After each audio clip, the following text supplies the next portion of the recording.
Usually when we look at a religious text or a political manifesto, we know exactly what lane we're in. Right. It's either spiritual guidance, a historical record, or, I don't know, a policy paper. You generally don't expect a sermon to suddenly veer into orbital mechanics. Or advice on which juice to drink. No. You don't open a theology textbook and expect to find a section on, like, starship propulsion. Exactly. But today we are looking at a document that just refuses to pick a lane. We're doing a deep dive into the Gospel of Angelus Domini. Right, and this is an updated text from around 2015 that claims to be the direct teachings of the imperial regent of this figure named Lord RayEl. And Lord RayEl is, he's the absolute center of gravity for this entire thing. He is. The document's whole premise, the one thing you have to accept to understand even a single sentence of the rest of it, is that RayEl is the returned Messiah. But this isn't a traditional second coming. Not at all. The text frames him as a hybrid entity, half human, half Anunnaki. The Anunnaki, okay, we should probably define that immediately because that pulls us right out of the New Testament and straight into ancient alien theory. It does. In standard Sumerian mythology, the Anunnaki were gods, deities. But in this text, and, in a lot of modern fringe theory, they're seen as extraterrestrial biological entities. So, flesh and blood beings who came here a long, long time ago. Precisely. So the mission for this deep dive is to see how this document stitches those two very different worlds together. We're trying to trace the logic that connects, biblical prophecy to intergalactic politics. And it is a logic. That's the fascinating part. It's not just random noise. It's a unified theory of everything. A unified theory. Yeah. It tries to explain the Bible, the banking system, UFOs, and even medical conditions as parts of a single coherent timeline.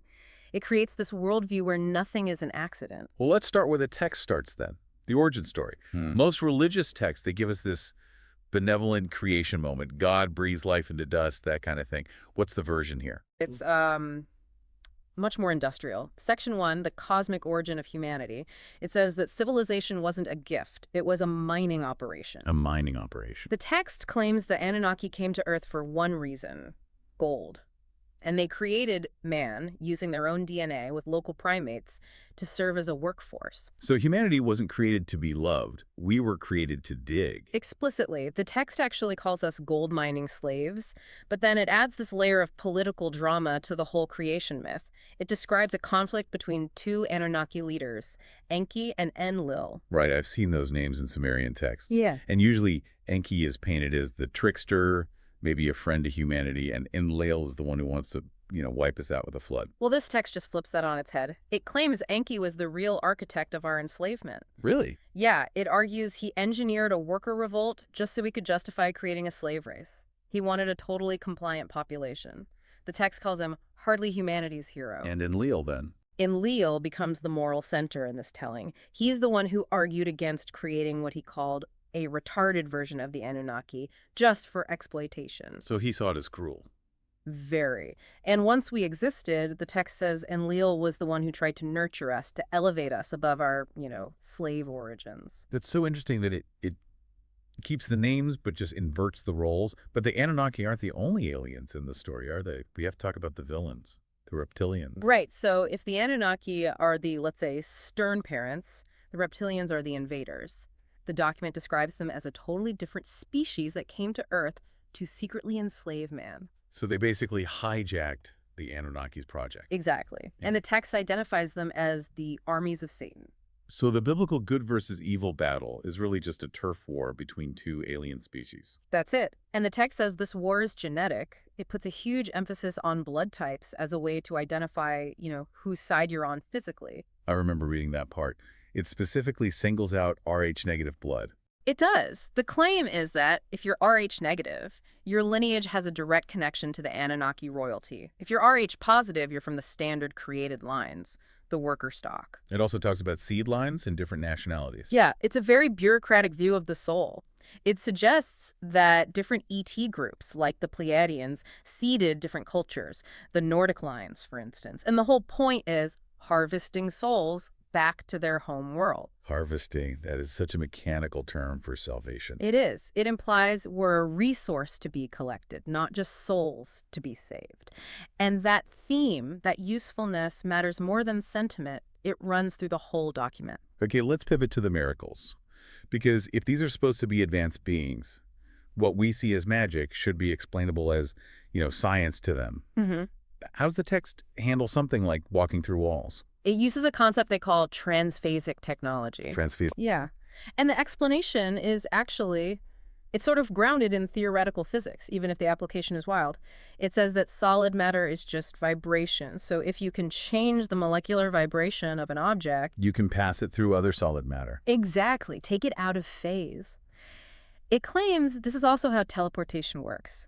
A translator beam vibrates your body to move you from a planet to a ship.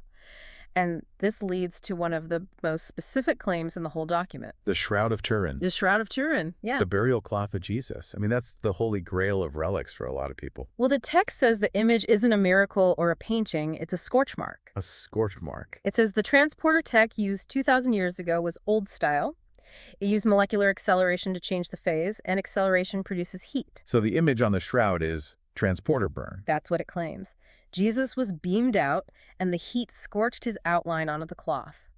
It even says modern Anunnaki transporters use cool beam tech, so that doesn't happen anymore. That is a level of technical detail I just did not expect. Ah. It's like reading a service manual for a deity. It does the same thing for those shape-shifting conspiracy theories you see online. You know, the videos of politicians with reptile eyes. Oh, yeah, the glitch in a matrix stuff. The text says those sightings are real, but it's technology, not biology. It claims the reptilians use a visual masking device to look human, but the device has a refresh rate. So if they move too fast. It lags. The cloak can't keep up, so you get these glitches around the eyes or teeth. It frames those YouTube clips as evidence of hardware limitations. It's like a video game dropping frames. Exactly that. The text also had some interesting things to say about physics, something about time not existing. Right. It just flat out rebuts standard physics. It says time isn't a dimension, it's just a metric we made up to measure duration. And it claims gravity is just magnetism. Gravity is magnetism. That would rewrite every textbook on the planet. That's the claim. And it uses that to explain faster than light travel. It's not about warp speed, it's about changing the ship's phasic state to match a higher level of the light spectrum. So you shift up a level where light itself moves faster, travel there, and then shift back. You got it. The internal logic is surprisingly consistent.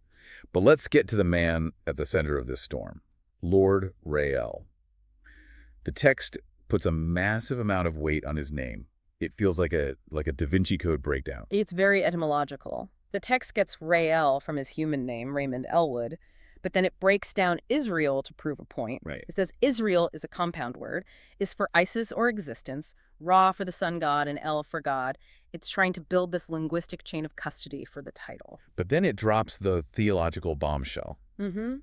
And this is where I think a lot of people might just stop reading. Yeah. It claims that RayEl, who is the returned Christ, is also Lucifer. This is where you absolutely have to forget modern church teachings. It goes back to the Latin. Lucifer just means light bearer or morning star. And the text uses Bible verses to back that up. It does. It cites Isaiah and Revelation to argue the title actually belongs to Christ. The text makes a really sharp distinction between Lucifer and Satan. Because in Sunday school, they're the same guy. Not here. Here, Satan is the prince of darkness. And the text argues he pulled off the ultimate identity theft. He tricked the world into thinking he was the light bearer. So in this worldview, calling Christ Lucifer isn't devil worship. It's reclaiming a stolen title. It's saying, no, the good guy is the one who actually brings the light. Which explains why the text is so hostile to the name Jesus. It calls Jesus a Roman invention, an idol. It describes the modern Christian view of Jesus as a kind of magic genie who forgives everything and asks for nothing. And RayEl is not that. Not at all. RayEl demands tithes, obedience, and strict adherence to the law. He's not the fantasy Jesus the text says was designed to make people lazy. And this RayEl isn't just here to teach. He's here to judge. And the instrument of that judgment it's astronomical. It is. This brings us to Section 4, the Nemesis system. The text says we live in a binary solar system. Our sun has a dark twin, a second sun called Nemesis. And this second sun has its own planets, including Nibiru. Yep.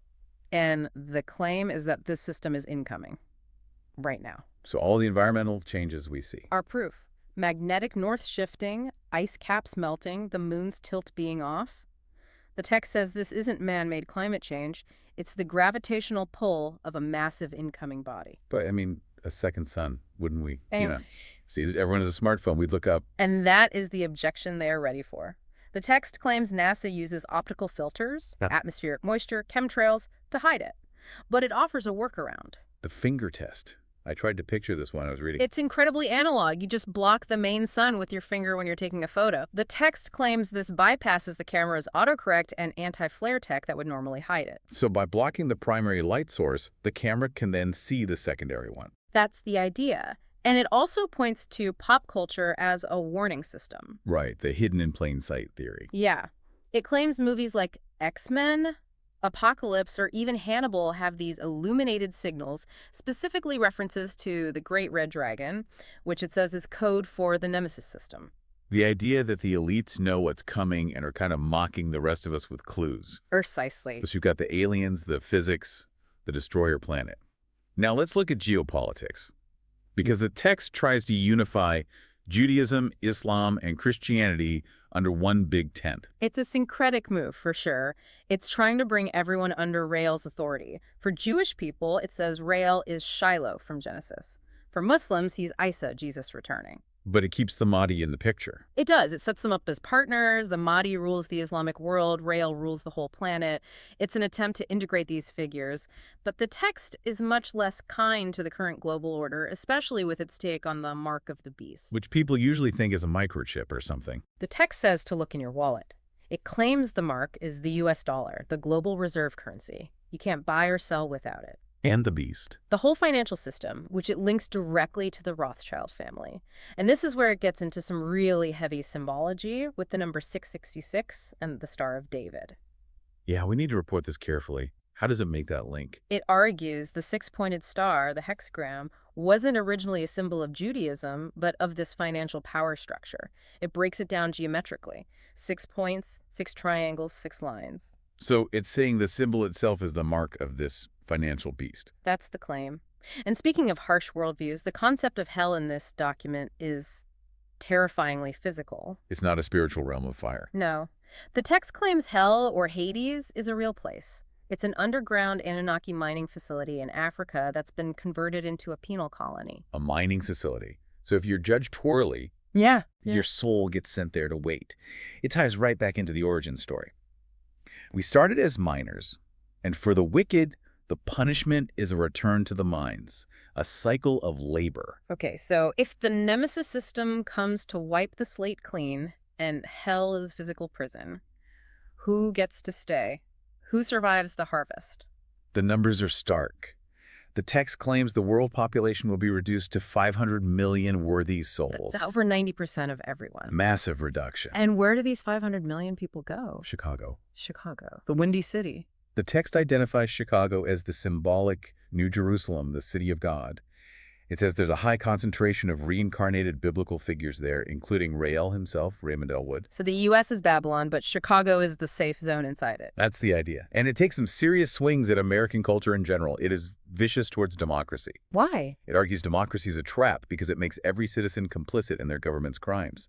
If you vote, you share the guilt for every bomb dropped. Yeah. You can't claim innocence because you are the government. That's a heavy burden to put on people. It is. It also critiques thug life culture, and it specifically calls out 50 Cent as a liar who is misleading the youth into a lifestyle that will get them harvested in the wrong way. Wow.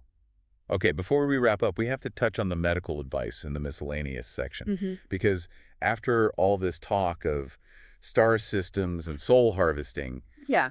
there's a claim about Alzheimer's. It's one of those details that just proves how eclectic this document is. It claims Alzheimer's and dementia are just cerebral hypoglycemia, low sugar in the brain. It completely rejects the medical consensus. And the cure it prescribes is High sugar drinks.